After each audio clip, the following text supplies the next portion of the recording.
Bonjour et bienvenue sur Psy & Co. Je suis Jennifer Riera, psychologue pour enfants et adolescents et thérapeute familiale.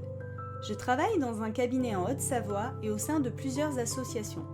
Je suis heureuse de partager avec vous ma passion pour mon métier en vous proposant des réflexions sur divers thèmes comme l'amour, l'amitié ou la famille, au travers de concepts issus des théories systémiques et intégratives, approches qui accompagnent ma pratique depuis plus de 10 ans et que j'illustrerai au travers d'histoires d'enfants et de familles extraordinaires.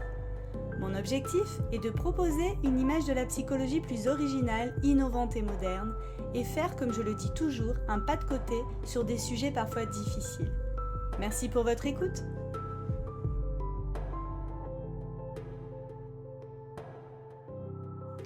Être parent en 2022. Les dictats de l'éducation, l'incohérence professionnelle et la culpabilisation des parents d'aujourd'hui. Pour mon 10e podcast et le dernier épisode de la série sur la parentalité, je voudrais pousser un coup de gueule. Je suis en colère pour les parents d'aujourd'hui, pour les parents de demain et pour les parents en devenir.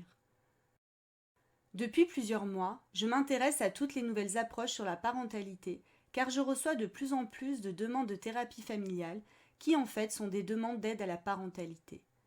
Je constate une chose, chaque approche a leurs apports. Certaines n'ont aucun appui scientifique mais n'en restent pas moins des approches qui proposent des outils concrets, intéressants, et d'autres sont soutenues par des bases théoriques solides avec également des outils et concepts indispensables de mon point de vue. Ce qui me met en colère, c'est les guéguerres entre toutes ces approches et aussi et surtout la posture dogmatique de certains qui en sont les garants. Face à tout cela, les parents s'y perdent et les professionnels aussi. Alors, plusieurs fois, j'ai lu des posts, des livres, des articles avec mes yeux de psychologue, avec les yeux de certains de mes patients, avec mes yeux de femme et mes yeux de mère ou future mère. Je me suis mise à la place des parents comme j'essaie de le faire du mieux que je peux dans ma pratique. Et là, je me suis dit que cette infobésité autour de la parentalité, paradoxale et culpabilisante, était un vrai chaos pour les parents et ceux en devenir, et par ricochet sur les enfants, car il s'agit bien d'eux dans les consultations. Alors aujourd'hui, je vais parler avec la voix de mes patients, ou plutôt des parents de mes patients. Je suis une maman qui se questionne sur l'éducation de son fils, Théo, 5 ans. Dans mon enfance, les fessées étaient autorisées et ce n'était pas rare que j'en prenne une ou deux lorsque je faisais des bêtises, et, je cite, « je n'en suis pas morte ». Néanmoins, avant de devenir parents avec mon conjoint, nous avons voulu être dans l'éducation positive et bienveillante, car après tout, c'est ce que l'on veut, être positif et bienveillant. Quel parent ne le souhaiterait pas, hein? Et mine de rien, les fessées que j'ai pris dans mon enfance n'étaient pas toujours méritées, et ont-elles vraiment eu un impact? Alors, nous avons lu avec mon conjoint tous les bouquins qui nous ont été conseillés. Je ne sais pas si nous avons tout bien compris d'ailleurs. Je me suis même inscrite sur un groupe Facebook d'une personne qui donne plein de conseils sur la parentalité. Cette personne est également parent, elle doit savoir de quoi elle parle, non? Cette personne dit de plus adorer la psychologie. Elle nomme des auteurs qui sont pédiatres, thérapeutes, coachs, donc tout ce qu'elle dit doit être vrai. Au fil des mois, je recherche des solutions pour Théo qui n'écoute pas grand-chose. J'ai lu et entendu dire qu'il ne fallait pas mettre au coin, car sur ce groupe Facebook, la personne dit, je cite, que cela peut être traumatisant pour mon enfant. Et d'autres disent même que ça détruirait les neurones dans le cerveau. Et moi, je ne veux pas traumatiser mon enfant.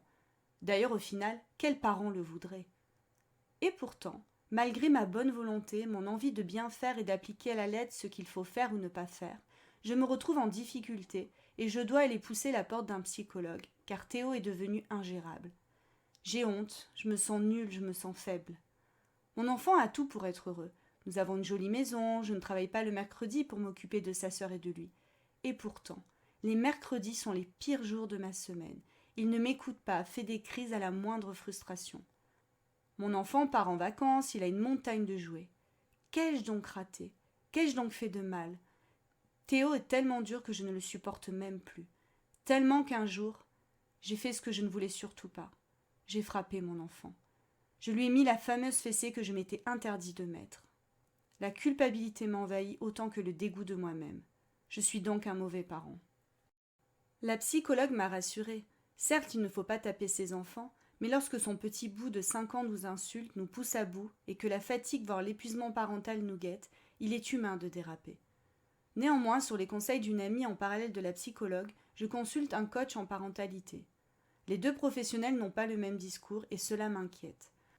L'une me dit de considérer les crises de mon enfant comme l'expression de ses émotions et de le serrer fort dans mes bras lors des crises, et la psychologue me dit de l'envoyer dans sa chambre ou de l'isoler. Qui croire? Je suis un papa de 3 garçons, une vraie petite tribu d'hommes. Dans ma famille, les hommes et les pères se doivent d'être cadrants avec leur enfant. Lorsqu'un enfant fait une bêtise, il doit être corrigé avec des procédés qui varient selon l'âge et le sexe de l'enfant. Quand j'étais petit, mon père me corrigeait lorsque je faisais une bêtise. J'ai connu le coup de cuillère en bois, et je pense que c'est pour cela que je suis devenu un homme, un vrai. Pour moi, l'éducation passe par la discipline, quitte à ce que cela passe par les coups. La psychologue de mon fils aîné, qui présente selon elle des difficultés de comportement, me dit que la violence n'est peut-être pas la bonne réponse éducative et de surcroît que la loi l'interdit. Comprend-elle que si je ne corrige pas mes enfants, je ne suis pas un père et pas un vrai homme aux yeux de ma famille, aux yeux de la communauté à laquelle j'appartiens? Le collège menace même de dénoncer cette violence. Mais je ne fais rien de mal. J'éduque simplement mes garçons. Je ne veux que leur bien. Je les aime tellement. Je suis une grand-mère. J'accompagne mon petit-fils tous les mercredis et quasiment 3 soirs par semaine, car ses parents travaillent beaucoup. Avec moi, il est gentil et à l'écoute. Mais dès que ses parents arrivent, c'est une vraie terreur. Je ne le reconnais pas. Pourtant, ma fille et mon gendre sont cadrants et il ne manque de rien sur le plan matériel. À mon sens, il a même trop de choses qu'il ne mérite pas au vu de son comportement.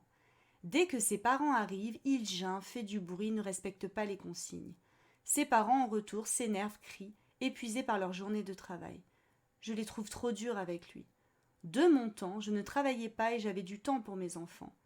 Aujourd'hui, les 2 parents travaillent et c'est plus compliqué. Mais dans la région dans laquelle nous habitons, si les 2 parents ne travaillent pas, ils ne peuvent pas s'en sortir au vu du prix de la vie. Je vois bien que ma fille est épuisée et que mon gendre est tout le temps au travail. Et il rentre de plus en plus tard. Il n'a pas envie de faire le gendarme, comme il dit avec son fils. Je suis une trentenaire active. J'ai le projet d'avoir des enfants, mais j'ai peur. J'entends à la radio ou je lis dans les journaux des choses contradictoires concernant la bonne éducation des enfants. Des psys disent qu'il faut envoyer les enfants dans leur chambre quand ils n'écoutent pas. D'autres disent qu'il ne faut surtout pas le faire car les soi-disant dernières recherches scientifiques montrent que c'est traumatisant pour l'enfant. Je suis complètement perdue. J'ai des principes en tête. Avec mon conjoint, nous voudrions, comme tout le monde, être des parents bons et aimants. Mes propres parents ne font que me dire de mon temps, à mon époque. Est-ce que les enfants sont vraiment plus difficiles ou nos propres parents étaient-ils plus compétents? J'entends aussi parler de burn-out parental. Je suis perfectionniste dans la vie. Je ne veux pas l'être avec mes enfants pour ne pas risquer l'épuisement. Tous ces textes sont inspirés de discours de mes patients ou des parents de mes patients. Vous voyez là l'angoisse que peut susciter le diktat de la bonne éducation des enfants. Les parents sont tellement surinformés qu'il n'y a plus de parentalité spontanée, dans le sens où les parents font avec ce qu'ils sont. Chaque parent est un ancien enfant qui a eu des parents qui avaient leur style d'éducation qui peut être parfois discutable aujourd'hui. À ça s'ajoute la culture, voire parfois la religion, et les représentations que cela engendre sur la parentalité et les comportements qui en découlent. Il y a quelque temps, je suis allée dans une librairie au rayon éducation-parentalité et j'ai été effarée de voir le nombre de livres promettant des recettes miracles pour être un bon parent. Cela commence à ressembler aux livres sur les régimes, avec des promesses du type « être un parent serein en 2 semaines ». Ça me rend dingue. D'un côté, le mot éducation positive et bienveillante, et de l'autre des livres du type enfant roi, adulte tyran. Sans parler des articles aujourd'hui qui mettent en garde contre certains types d'approches de la parentalité. Je remercie au passage les professionnels qui se battent pour établir une vérité scientifique, et les personnes qui en sont les précurseurs dénoncer ces professionnels de diffamation. Dans quel monde vivons-nous ? Je suis beaucoup de groupes sur la parentalité sur les réseaux sociaux et je suis consternée par les discours de certaines personnes autoproclamées spécialistes de la parentalité avec en poche une boulimie de lecture de livres ou leur expérience personnelle en tant que parents. Si vous avez suivi mes podcasts, vous savez que j'accorde une part très importante à l'histoire de vie des personnes, leurs mythes et leurs cartes du monde et la puissance qu'a tout cela sur les comportements des personnes et plus largement des parents. Je vois des commentaires désespérés de parents qui n'arrivent pas à tout appliquer à la lettre. La raison est simple. Chaque système familial est complexe. Chaque famille, chaque parent a son histoire, sa vision du monde et de surcroît, chaque enfant est unique. Tenter d'imposer une approche ou de donner des conseils renvoie à certains parents une culpabilité sans nom. Je reçois un nombre inimaginable de parents qui ne savent plus comment se comporter avec leur enfant par peur du jugement des autres, de leurs propres parents, de ce qu'ils lisent dans les médias ou sur les réseaux sociaux. Ces parents sont perdus, désemparés. Et derrière, ce sont des enfants qui, mal ou peu limités, présentent des difficultés de plus en plus tôt et de plus en plus importantes, au risque d'être parfois même diagnostiqués à tort TDAH ou HPI, voire pire, j'ai vu parfois des diagnostics de troubles du spectre de l'autisme. C'est effarant, c'est inquiétant. Et il pleut toujours sur les mouillés, comme dirait le professeur Jean-Jacques Guillermet. De mon point de vue, dans toutes les approches, il y a du bon à prendre. Dans l'éducation positive et bienveillante, les outils sont une merveille pour travailler sur les émotions, les relations, la gestion de la colère, etc. Mon bureau déborde d'ailleurs de livres et outils issus de cette approche. Dans l'approche psychanalytique et psychopathologique, la prise en considération de l'histoire familiale est une puissante mine d'or pour nous apporter une compréhension du comportement de chaque membre de la famille et de comprendre certaines difficultés de l'enfant en lien avec des problématiques développementales et affectives tout au long de la construction identitaire de celui-ci. Dans l'approche cognitive et neurodéveloppementale, la prise en considération de l'hérédité, du fonctionnement cognitif de l'enfant et de ses conséquences sur la famille est précieuse. Je pense notamment à son apport pour la guidance parentale dans le cadre de TDAH ou de TSA. Encore une fois, comment nier l'impact du handicap ou du trouble du neurodéveloppement sur les parents et sur la famille tout entière ? Parents qui d'autant plus ont autrefois été accusés par certains courants comme étant responsables des maux de leur enfant alors qu'il s'agissait d'un trouble étiologique. Dans l'approche systémique, la prise en considération des représentations, des mythes familiaux, de la culture, de la carte du monde des parents dans leur façon d'éduquer leur enfant est également indispensable pour comprendre le lien entre comportement et représentation. Chers parents, sachez une chose, il n'y a pas de recette miracle pour éduquer un enfant. Même les professionnels ne sont pas d'accord entre eux. Les études scientifiques se contredisent parfois et chacun pourra trouver un exemple ou des exemples pour appuyer ses dires. On trouve toujours des personnes d'accord avec nous. Je suis en colère contre les professionnels et je m'inclus dedans, car nous ne sommes pas cohérents entre nous, trop occupés à se tirer dans les pattes pour savoir qui a raison ou qui a tort. Je vais vous donner mon point de vue. Nous avons tous raison. Je le répète, chaque approche peut apporter sa pierre à l'édifice. Arrêtons le dogmatisme. Les TND existent, mais soyons ouverts au fait qu'il y a des erreurs de diagnostic par manque de prise en compte de l'environnement de l'enfant et de l'histoire familiale, par manque de moyens et de formation de certains d'entre nous.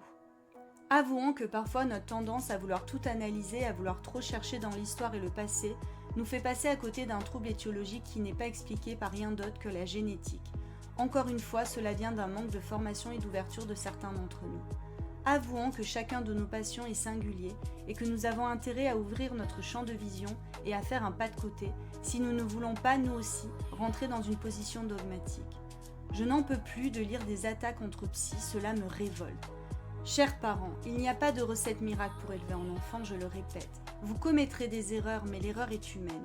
Lisez, demandez des conseils, mais ayez surtout votre libre arbitre pour ne pas vous enfermer dans des doctrines théoriques et éducatives qui ne feront que vous culpabiliser.